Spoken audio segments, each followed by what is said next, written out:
మోకాల నొప్పులకు ఎటువంటి సర్జరీ లేకుండా ఎపియాన్ పెయిన్ క్లినిక్ అందిస్తున్న అత్యాధునిక చికిత్స.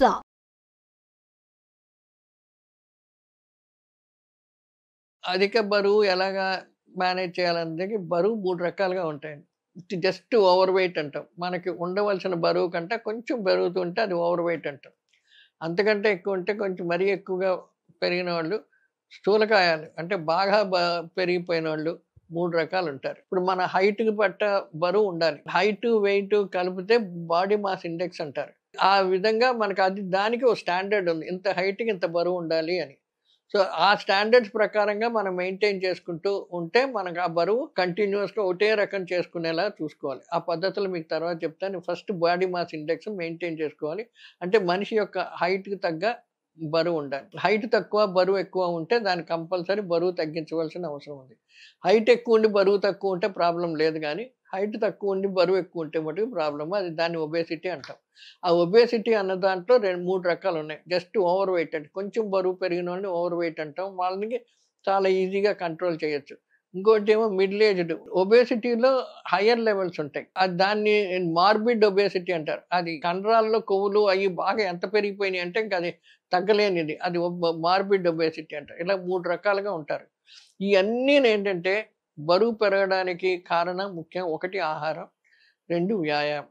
ఈ 2 బ్యాలెన్స్ చేసుకుంటూ తినగలిగితే మనిషి మెయింటైన్ చేసుకుంటూ ఉంటారు. ఉండవలసిన బరువు కంటే ఒక 4, 5 గ్రాములో లేకపోతే ఒక కిలో, 2 కిలోలు పెరుగుతున్నప్పుడు అప్పుడు బాగా ఎక్సర్సైజ్ చేసి, వాకింగ్ చేసి, కొవ్వు పదార్థాలు బాగా తగ్గించుకొని, తిన్న ఆహారం ఆ రోజుకి ఆ రోజు అరిగేలాగా మనం మెయింటైన్ చేసుకోవాలి. కానీ ఇప్పుడు ఎక్కడా తినకుండా కూర్చొని చేయకుండా లేకపోతే బయట నుంచి బర్గర్‌లు అటువంటివి తీసుకొస్తే వాళ్ళు రకరకాల ఫ్యాట్లు ఏసేస్తారు.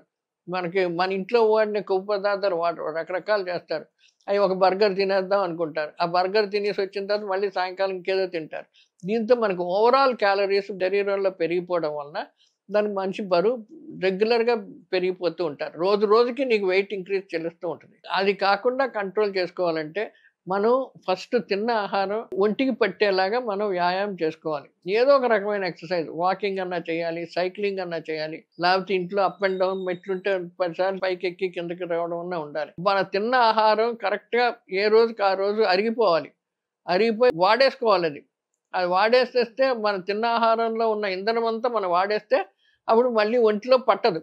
ఎప్పుడైతే మనం తిన్న ఆహారంలో ఉన్న ఇంధనం అంతా మనం వాడకుండా సగం ఒంట్లోనే జాగ్రత్తగా పెంచుకుంటూ ఉంటే మనుషులు చాలా బరువైపోతారు, స్థూలకాయం అయిపోతారు.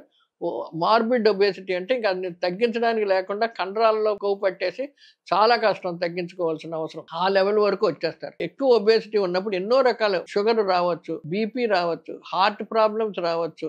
ఎన్నో రకాలు వస్తాయన్నమాట. ఇవన్నీ తగ్గించుకోవాలంటే ఫస్ట్ వెయిట్ మెయింటైన్ చేసుకోవడం చాలా ఇంపార్టెంట్. రోజుకి 30 గ్రాముల నూనె అంతకంటే ఎక్కువ వాడడం మంచిది కాదు. ఆ ఒక్క 30 గ్రాముల నూనె వాడాలంటే కూరల్లోనూ సాధ్యమైనంత మటుకు ఏదైనా తాలింపులు, కూరలు ఆటిల్లోనే వస్తుంది.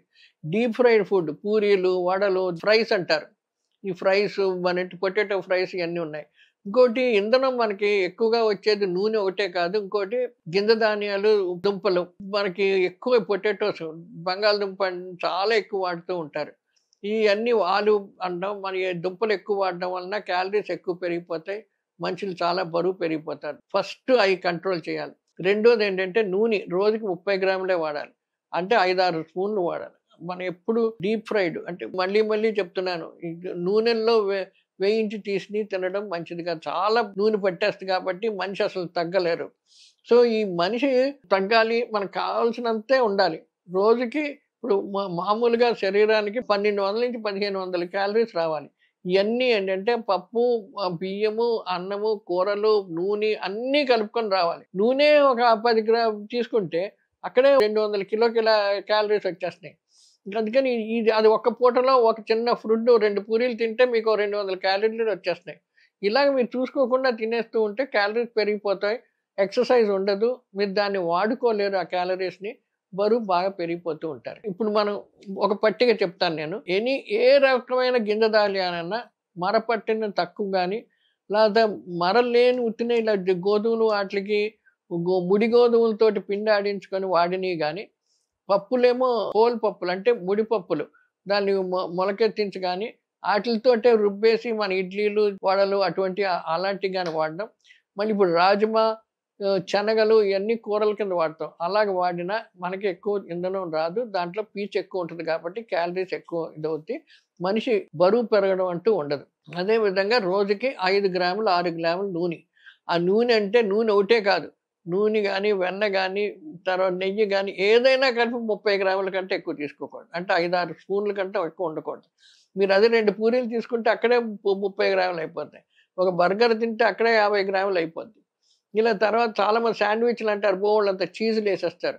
ఇయన్నీ తగ్గించేసేయాల. ఇంకొక బ్యాడ్ హ్యాబిట్ అంటే చాలామంది అన్నీ కోకో కోలా, తర్వాతేమో ఈ కార్బోనేటెడ్ డ్రింక్స్ అంటాం. అందులో ఏం పండు గిండు ఏం ఉండదు. దానికి కలరేసి, దానికేమో ఎసెన్స్ ఏసి ఇస్తాడు. కోకో కోలా ఏంటి, స్ప్రైట్ ఏంటి, తర్వాత ఫాంటా ఏంటి ఇవన్నీను.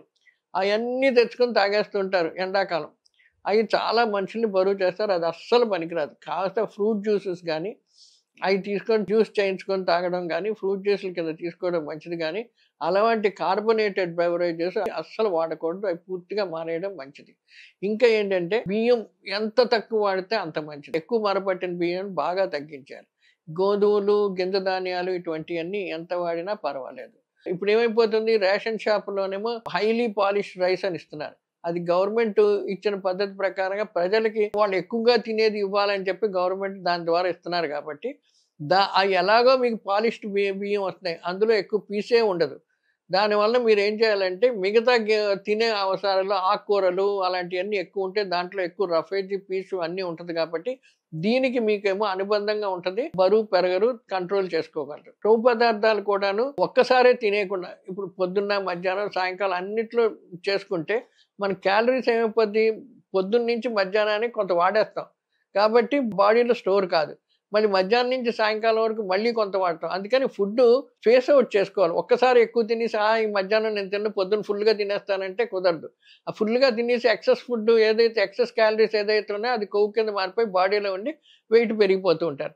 లేదండి నేను ఒక్కసారే తింటానండి అయినా నేను వెయిట్ పెరిగిపోతున్నాను అంటారు కొంతమంది. అలా కాదు. అదేమైపోద్దంటే మనకు రోజుకు కావాల్సిన ఆహారం 3 పూటల 4 పూటల కరెక్ట్‌గా అది విభజించుకుంటే మనిషి బరువు పెరగరు. ఒక్కసారి ఎక్కువ తినేసి 2 పూటలు మానేస్తామంటే కుదరదు. అక్కడ వచ్చిన ఇంధనం ఏదైతే ఎక్సెస్ ఇంధనం ఆ పూట వరకు కావాల్సిన ఇంధనమే వాడుతుంది. మిగతాదంతా కొవ్వు కింద మారిపోయి బాడీలో వచ్చేసి మనుషులు బరువు పెరిగిపోతారు. దీంతో పాటు వ్యాయామం చాలా ఇంపార్టెంట్. తిండే కాదు, తిండితో పాటు వ్యాయామం చేసుకోవాలి. నడవడం గానీ, పరిగెత్తడం గానీ, చిన్నపిల్లలైతే పరిగెత్తచ్చు, ఎక్సర్సైజ్ చేయొచ్చు. కానీ ఇది ఉంది కదా అని జిమ్‌లకెళ్తారు. జిమ్ వారం రోజులు బాగా హెవీగా జిమ్ చేసేసి 4, 5 కిలోలు తగ్గిపోయిన తర్వాత మళ్ళీ ఇంటికొచ్చి మళ్ళీ మానేస్తారు. మళ్ళీ దన్మని పెరిగిపోతారు. ఇలా జిమ్‌లో సడన్‌గా తగ్గించుకున్నప్పుడు మళ్ళీ ఏది కొంచెం తిన్నా సడన్‌గా పెరిగిపోతారు బరువు. కానీ ఒకటే సిస్టమాటిక్‌గా ఒకటే రకంగా ఆహారం తీసుకోవడం, ఒకటే రకంగా వ్యాయామం ఉంటే అప్పుడు సమానంగా మనిషిని బరువు పెరుగుతారు. స్థూలకాయాలు కారు కాబట్టి ఇయన్నీ అడ్వాంటేజ్‌లు తీసుకొని మన ఆహార పట్టికని జాగ్రత్తగా ప్లాన్ చేసుకొని ప్రతిరోజు ఎంత ఆకుకూరలు బాగా తింటే అందులో ఇంధనం తక్కువ ఉంటుంది కాబట్టి మలబద్ధకం ఉండదు. రెండోది క్యాలరీస్ ఎక్కువ డెవలప్ చేయవు. లోపల క్యాలరీస్ డిపాజిట్లు కాకుండా ఉంటాయి కాబట్టి చాలా ఆరోగ్యకరంగా ఉంటుంది.